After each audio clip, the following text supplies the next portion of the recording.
कौन आपने जानी बाबा बराल बालुकेश्वर महिमा बड़ विचित्रमय जो मानकर संतान प्राप्ति होनी थाए से कोल पूरण करते बाबा बालुकेश्वर किंतु सबुठ आश्चर्य कथा हूँ बराल बालुकेश्वर अवस्थान एक बहुत दिन तले बाबा बालुकेश्वर जड़े सेवायत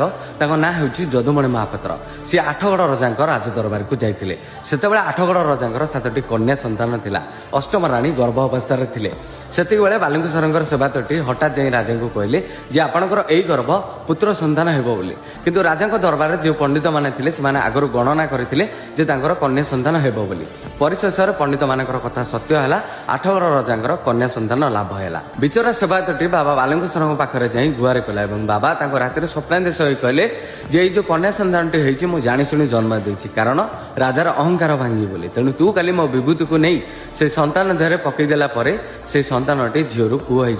एवं सबुठार आश्चर्य कथा हूँ से सेवकटी जितेबाला बाबा बालुकेश्वर वज्र विभूति को नहीं से संतान उपर छिंची देती से झीटी पुआ आज्ञा हाँ जो सबकि फेल हो जाए से बाबा बालुकेश्वर वज्र विभूति किसी चमत्कार देखी था हे महाप्रभु तम माया बड़ विचित्र मणिमा